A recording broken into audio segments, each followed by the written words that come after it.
Pronto surgieron los problemas con el hermano menor de Carlos V, Fernando de Aragón, quien era apoyado por la nobleza de Castilla para reclamar la corona para sí.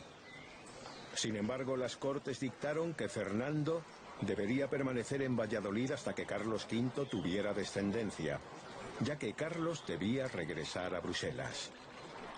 La inminente partida del joven rey indignó a los procuradores en Cortes. A todos les parecía que Carlos era un extranjero inexperto que no sabía siquiera la lengua y las costumbres españolas. A raíz del conflicto, varias exigencias le fueron hechas. Se le pedía que aprendiera el castellano, el respeto a las leyes de Castilla, el despido de los extranjeros que tenía a su cargo y el nombramiento de castellanos en los puestos más importantes del reino. Carlos atendió a muchas de esas exigencias.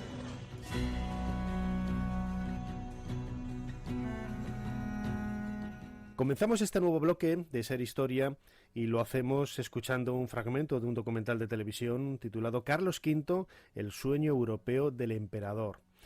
Nos sirve para abrir camino en estos próximos minutos de radio aquí en la cadena SER para hablar de una de las figuras quizá más carismáticas, también por su perfil, no solamente por su perfil biográfico, sino también por su perfil psicológico, ¿no? Él es el protagonista de la última novela de nuestro invitado José Luis Corral. El título es El dueño del mundo, dentro de esa trilogía fantástica de los Austrias. Bueno, trilogía que yo no sé si habrá más. Ahora preguntaremos a nuestro invitado José Luis Corral. Bienvenido de nuevo a Ser Historia. Hola, ¿qué tal? Un abrazo. José Luis, en tu libro El dueño del mundo haces hincapié en la figura de Carlos V, un personaje que nació en Gante en el año 1500, falleció en Yuste, en Cáceres en 1558. Sin embargo, quizás tendemos a idealizar un poco la vida de los reyes, la vida de esa gente que vivió de una manera, no voy a decir que gratuita, ¿no?, pero bien ganada, y que en definitiva, por ejemplo, quizá el caso de Carlos I, Carlos V, es el mejor ejemplo de ello, de todos los problemas de la infancia familiares que debió de tener prácticamente desde ver la luz cuando nació, ¿no? Sí, pues como dices muy bien, es un personaje que ha sido bastante bien tratado por la historiografía, y fíjate, hay una gran diferencia sobre todo entre el tratamiento que ha hecho la historiografía, fundamentalmente la de los Países Bajos, la francesa, por supuesto la inglesa, diferenciando a Carlos V de su hijo Felipe II. La leyenda negra precisamente no ha recaído sobre Carlos V, sino sobre Felipe II. En ese sentido es muy paradigmático. Y desde luego, en esa trilogía, en esta última especialmente, lo que trato es de acercarme a la figura de Carlos, a la figura del emperador, como un ser humano que está rodeado de una serie de problemas políticos enormes, continentales, universales, pero que tiene sentimientos, pasiones, una especie de miscelánea entre la figura política que ha pasado la historiografía de esa manera del emperador y la figura humana que ha sido pues tratada de una forma pues muy poco consistente, diríamos, por la historiografía. Uh-huh. Él era hijo de Juana de Castilla, Juana la Loca, ¿no?, y de Felipe el Hermoso. Ya eso parece que imprime carácter, ¿no? Bueno, era hijo nada más y nada menos que de una hija de los Reyes Católicos, que además al morir el príncipe Juan, el único hijo varón de Isabel y de Fernando, se convirtió, y de su hija y su hermana mayor, se convirtió en la heredera de todos los reinos peninsulares. Pero es que además por parte de padre, por Felipe el Hermoso, recibió Carlos de Austria la herencia del imperio, aunque el imperio era electivo y luego tuvo que presentarse a las elecciones en la dieta, entre comillas, lo de las elecciones de la dieta imperial de 1519, pero recibía también toda la herencia de los Países Bajos, de Borgoña. Bueno, el poder que acumuló en sus manos este hombre fue realmente extraordinario, porque unió las dos herencias quizá dinásticas más importantes de fines del siglo XV y principios del XVI, que eran la de la Casa de Austria por un lado y de los reinos de la monarquía hispánica por otro. Tu novela El dueño del mundo se inicia con ese año 1539, que es precisamente el momento de la muerte de Isabel de Portugal, su esposa, y quizá pues el hecho de matizar aún más los problemas que pudiera haber tenido. Sí, bueno, fíjate, la trilogía en realidad son 3 historias de amor. La primera novela acaba en 1519 y la historia de amor fundamental es la de Carlos con su abuelastra, con Germana de Foix, la segunda esposa de Fernando el Católico. Se casó en segundas nupcias después de la muerte de Isabel, de la reina de Castilla y de León, de la cual, de esos amores, Carlos tenía 17 años, Germana de Foix tenía 30, su abuelastra nada más y nada menos, la viuda de su abuelo. Hubo una descendencia, una niña que se llamó Isabel, a la cual nunca reconoció. La segunda novela tiene otra historia de amor, como decías muy bien, su esposa Isabel, con la cual se casó en Sevilla en 1526 y que murió pues 13 años después. Y curiosamente, a diferencia de lo que ocurría con la inmensa mayoría de los reyes en esta época, que tenía una gran cantidad de amantes, Carlos tuvo amantes antes de casarse y después de casarse con Isabel. Y después de la muerte de Isabel. Pero durante el matrimonio, durante los 13 años, por lo menos no se le conoce ninguna relación extramatrimonial, ni ningún hijo, diríamos, bastardo, ilegítimo, en ese periodo. Eso sí, la tercera novela, por eso es la segunda historia de amor, una historia de amor con su esposa que fue realmente apasionante. Y esta tercera novela, con la cual acabo la saga, de momento, sobre Carlos de Austria, lo que ocurre es que hay una historia de amor terrible porque el emperador, ya mayor, cansado, viejo, se enamora de una joven de Ratisbona de 19 años, de Bárbara Blumberg. Ahí nació un niño, al cual sí que reconoce el emperador, pero se va a dar cuenta el emperador de que cuando esta muchacha está embarazada tiene detrás una historia terrible, una historia realmente muy complicada, lo que lo llevará a extraer directamente del útero de su madre al niño, quitárselo y criarlo con una especie de asesores, una especie de consejeros, hasta que lo reconoce como niño. Este niño será don Juan de Austria. Por tanto, son 3 historias de amor en las 3 novelas muy diversas. Y en esta final, pues esta historia realmente tremenda de una mujer que no era lo que parecía. Uh-huh. Entre esos problemas familiares, entre esos problemas quizá más podríamos calificar de personales, que marcan un poco el perfil psicológico, como decíamos antes, de la figura de Carlos I, Carlos V, Carlos I de España, V de Alemania, está también todos los problemas políticos que había alrededor, ¿no? El avance de los turcos, del Imperio Otomano por Europa, que quizás hoy no lo valoramos, ¿no? Pero quizá si no hubiera sido por la afrenta y el saber hacer del emperador, el mundo del musulmán se hubiera extendido por el viejo continente en aquel siglo XVI. Claro, como dices muy bien, nunca lo sabremos, ¿no? Pero evidentemente el peso político, la responsabilidad política que cae sobre los hombros de Carlos es realmente apabullante. Fíjate, Carlos no solamente detiene el avance de los turcos otomanos, musulmanes, por el Mediterráneo, los detiene en el Mediterráneo y los detiene a las puertas de Europa. Hay que tener en cuenta que los turcos llegaron hasta los mismos arrabales de Viena, en el corazón de la cristiandad, en el corazón centroeuropeo, ¿no? Y los detuvo, los consiguió frenar, los consiguió detener. Por otro lado, libra varias guerras con Francia, lo cual también supuso problemas políticos tremendos.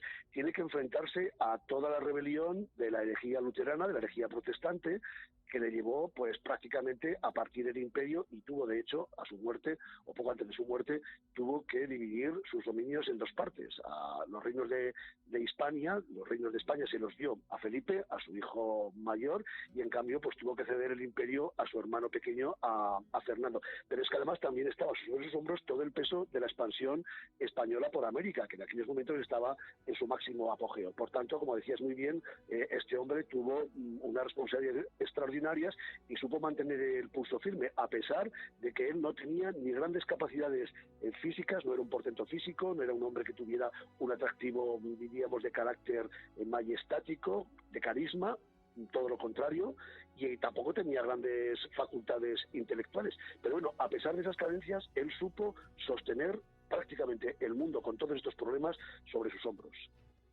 Y te acabas de adelantar un poco a lo que te iba a preguntar ahora, ¿no? Quizás pensamos en el emperador, bueno, pues que su zona de gobierno estaba en el viejo continente, en Europa, pero también estaba toda América, que poco a poco comenzaba esa expansión, esa conquista de nuevos espacios y también, es cierto, que sumaba nuevos ingresos económicos, pero también nuevas preocupaciones. Muchas preocupaciones, como dices muy bien, ¿no? Claro, ahora desde una perspectiva 500 años después y desde la época moderna, pues nos parece bastante fácil coger y tener en cuenta lo que está pasando en Venezuela, en Colombia, en Estados Unidos, en México, simplemente pues con el teléfono móvil o con los medios de comunicación, etcétera, ¿no? Y en un momento, en el instante preciso en el que estamos, podríamos conectar con Ciudad de México y saber lo que está pasando en sus calles. Pero imagínate lo que tiene que suponer gobernar un imperio de esta magnitud. Se tardaba un mes y pico en atravesar el Atlántico. Una orden del emperador que llegaba a América y que volvía esa orden cumplida o no cumplida, podían pasar 3 o 4 meses. Es decir, él puso en marcha una organización realmente tremenda. Era un gran trabajador. No solamente fue un soldado, participó en algunas batallas en el norte de África, fue también un hombre que puso en marcha, con la ayuda de cancilleres, con la ayuda de secretarios muy importantes, pues el propio Quintana o Gambela, que es uno de sus grandes asesores, puso en marcha la organización de este imperio, como decías. Y claro, la expansión en América es muy importante.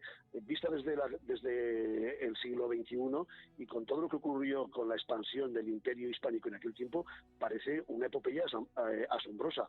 No en vano, algunos historiadores, y no precisamente españoles, han dicho que la conquista española de América, salvando cualquier otro prejuicio de carácter político, el indigenismo, etcétera, etcétera, es una de las grandes aventuras de la historia de la humanidad. Y desde luego que lo es, porque hay que verlo, como siempre decimos, con ese horizonte, con esa perspectiva que te da el paso del tiempo, y tampoco nosotros como historiadores tenemos que inmiscuirnos a valorar lo que sucedió, simplemente a contarlo, ¿no?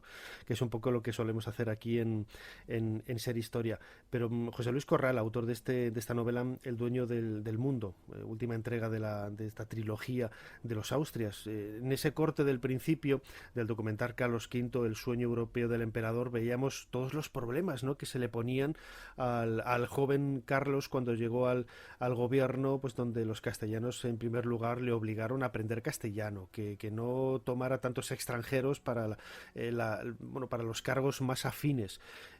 Fue considerado un extranjero, pero él supo muy bien, ¿no?, dar la vuelta a la tortilla y hacerse, corrígeme si me equivoco, con el cariño, ¿no?, de los castellanos, de los españoles, en definitiva. Bueno, él se encontró cuando llega a España, tenía 17 años y, como dices muy bien, no sabía una sola palabra, no solamente de castellano, ni catalán, ninguna de las lenguas que hablaban sus súbditos hispanos.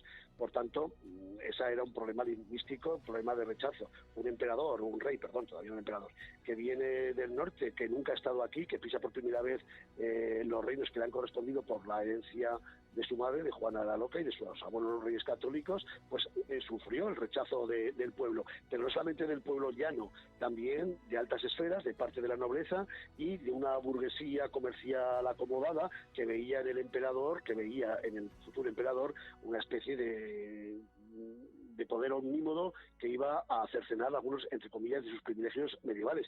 Y no solamente tuvo que enfrentarse a estos problemas, sino que además, tanto en Castilla como en Valencia, se le rebelaron dos grupos muy importantes y tuvo que sofocar a estos dos grupos. Me refiero a los famosos comuneros, la rebelión de las comunidades de los comuneros en Castilla y León, y la rebelión de los agermanados en Valencia. Y a las dos sometió, la verdad es que con una contundencia realmente extraordinaria. Pero también lo hizo cuando se rebelaron sus paisanos de Gante. Él había nacido Gante unos años más tarde, por tanto no le temblaba en absoluto la mano en meter en vereda a aquellos que se rebelaban contra su poder. Carlos, por otra parte, estaba rodeado de una serie de consejeros que le estaban constantemente diciendo que él era el emperador que estaba designado por la divinidad, una especie de atávico mesianismo, para unificar toda la cristiandad y para acabar con el dominio de los musulmanes en Tierra Santa. Es decir, con Carlos, no las cruzadas en sí desde el punto de vista, diríamos, práctico, pero sí desde el punto de vista teórico, con Carlos al frente de la cristiandad, se reaviva la idea de cruzada. Y de hecho, cuando Hernán Cortés conquista México, las cartas que le envía ya emperador a Carlos, hay una serie de elementos que da la impresión de que están en una nueva cruzada. Fíjate, cuando Hernán Cortés le escribe a Carlos y le dice que está conquistando tierras para el imperio y para España, cuando se refiere a los templos de los indígenas americanos, les llama mezquitas, como si fuera una especie de conquista de tierras del Islam. El 22 de febrero de 1557, por fin, a paso de litera, un cortejo de 50 criados hace el último tramo de su recorrido hasta Yuste. A las 5 de la tarde, con repique de campanas, era recibido por el padre prior y por toda la comunidad del monasterio, que le da solemnemente la bienvenida.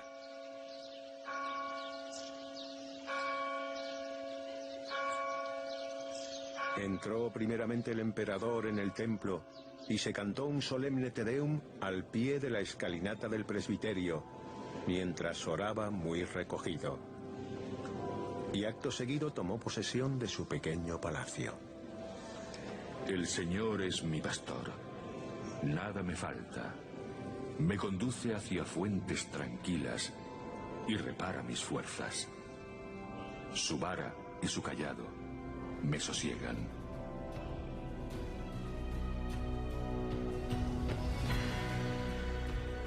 En este nuevo pasaje del documental Carlos V, el sueño europeo del emperador, se nos describe esa llegada del emperador a Yuste, en Cáceres, este lugar que pasa por ser pues uno de esos lugares casi atávicos en la vida, en el perfil biográfico de nuestro protagonista, José Luis Corral, autor de El dueño del mundo, publicado por Planeta, que no lo he dicho anteriormente. Quizá ese retiro voluntario a Yuste, bueno, pues marcaba un poco, ¿no?, el peso del imperio que acabó prácticamente con Carlos V.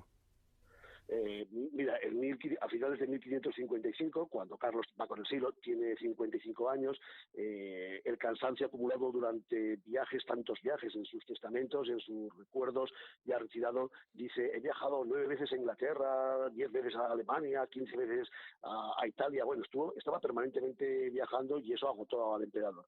Además, tenía una convulsión gastronómica tremenda. Él comía de una forma desaforada. Una comida habitual de Carlos eran 20 platos, nada más y nada menos, y algunos banquetes hasta 24, pero platos muy contundentes: perdices, buey, lechones, bueno, realmente espectacular. Y consumía esa cantidad de comida con ingentes cantidades de bebida, fundamentalmente cerveza, que le encantaba. Nos cuentan algunas crónicas que era capaz de beberse 3 litros, 4 litros de cerveza en una sola comida, con toda esa comida. Eso le produjo unos problemas de gota, de dolores, de inflamación de las articulaciones, que al final de su vida prácticamente lo mantuvo inhábil para gobernar, para cabalgar, para reinar. Por eso tuvo que abdicar en Bruselas en 1555, en una tensión. Se reúne toda la familia. Felipe, su hijo mayor, como he dicho antes, es el heredero, pero su hermano Fernando quiere el imperio porque cuando los dos son jóvenes príncipes se lo ha prometido y lo cumplió. Claro, tiene que abdicar. Le quedan todavía 2 años de vida, él entonces no lo sabía, por supuesto, y se retiran a este monasterio de Yuste, donde no quiere que haya mujeres, donde prohíbe la entrada de las mujeres y donde va a pasar una especie de ensoñamiento final, insisto, con esos dolores, con esos ataques de gota realmente tremendos. Va a pasar esos 2 últimos años de su vida. Fíjate que estaba pensando que un poco esa despedida, esa ambientación que él se creó en el monasterio de Yuste, bueno, pues encaja perfectamente pues con esos miedos trascendentales que él debió de vivir y que luego Felipe II heredaría también, ¿no?, de sentirse pues casi desde un punto de vista hoy podríamos definir como mesiánico en el sentido de que era el Mesías, era el líder de la cristiandad que tenía que llevar las huestes para salvarlas de la opresión musulmana, de la opresión de los herejes. Todos esos miedos también encajarían un poco, ¿no?, en esa actitud que tuvo el emperador en los últimos años de vida. Sí, yo creo que además de él tenía, y además se lo habían, te lo pongo entre comillas, los pelotas de turno le estaban halagando los oídos diciéndole que él era ese emperador, como decías muy bien, mesiánico, que va a cumplir el viejo sueño de cualquier religión y por supuesto de la cristiandad, como del Islam, de un solo monarca, un solo emperador, un solo Dios, un solo imperio, que al fin y al cabo esa idea está en todo el mundo antiguo y en todo el mundo medieval. Carlos es el último gran caballero medieval, sin duda alguna, ¿no? Y como no pudo cumplirse ese sueño, porque ya al final de su vida no ha podido destruir, conquistar, vencer a los musulmanes y a los otomanos, a los turcos, y no ha podido conquistar Jerusalén, y además no ha podido resolver el problema de la herejía luterana, de la herejía protestante, en cierto modo se le viene el mundo encima. Y yo creo que esos 2 últimos años recluido en Yuste fueron años de una melancolía que le obliga de alguna forma, desde el punto de vista psicológico, a llamar a su niño, al cual ha visto entre unas columnas y apenas conoce, para tener una especie de despedida a través del sentimiento. En cierto modo, él se consideró un fracasado al final de su vida porque no había conseguido ese objetivo que le habían marcado desde niño: un solo monarca, un solo Dios, un solo imperio. Ya como última pregunta, José Luis Corral, autor de esta novela El dueño del mundo, publicado por Planeta. Tú eres catedrático de Historia Medieval en la Universidad de Zaragoza. Tu especialidad siempre ha sido la Edad Media, pero te adentras un poco en la Edad Moderna, ¿no? Para que quizás nos demos cuenta, ¿no?, de que la historiografía en muchas ocasiones ha puesto etiquetas, ha puesto nombres, ha puesto maneras de encasillar los momentos protagonizados por el ser humano a lo largo del tiempo, y vemos que prácticamente con Carlos V se funde, ¿no?, la Edad Media con la Edad moderna, y apenas hay transición, es todo una misma parte. Sí, lo he dicho muy bien. Como he comentado antes, Carlos es el último gran caballero medieval. De hecho, buena parte de la actitud vital y sobre todo de carácter simbólico de toda su vida se comportó como un caballero medieval. Él había leído de pequeño, le habían leído libros de caballerías, al estilo del Quijote, un siglo más tarde, ¿no? Él había leído el Amadís de Gaula. De hecho, algunos comportamientos de carácter caballeresco de Carlos están relacionados con esas lecturas de libros de caballerías y fundamentalmente con el Amadís. Por ejemplo, cuando captura a Francisco I de Francia y lo tiene prisionero en Madrid durante más de un año, lo libera al estilo caballeresco, aunque sabía perfectamente que Francisco I lo iba a volver a traicionar, como ocurrió en varias ocasiones, ¿no? Pero es una actitud muy caballeresca, esa de liberar al cautivo, que lo podemos ver en cualquiera de los libros de caballería, desde los escritos a fines del siglo XII, en la época de Enrique II de Inglaterra o de Ricardo Corazón de León, hasta los libros de caballería más interesantes, o por lo menos que completan este ciclo en el siglo XV, e insisto, el famosísimo Amadís de Gaula. Pero es también el primer gran monarca del Renacimiento, el primer gran monarca que pone en marcha una serie de criterios nuevos para entender el mundo relacionados con la recuperación del derecho romano y de las universidades y las leyes de Indias, toda la recopilación del derecho de Francisco de Vitoria de las leyes de gentes, y como decías muy bien, efectivamente, Carlos, con una transición pues diríamos muy suave, sin brusquedades, es el hombre que enlaza el mundo feudal caballeresco de la Edad Media con el mundo del hombre en el centro de todas las cosas en el Renacimiento y en la modernidad.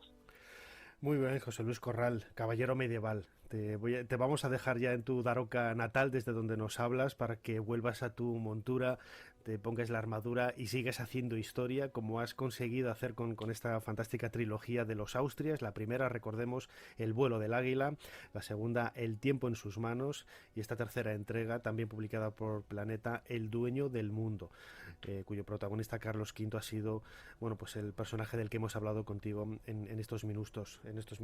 José Luis Corral, lo dicho, muchísimas gracias una vez más por habernos ayudado a hacer un poquito más de historia.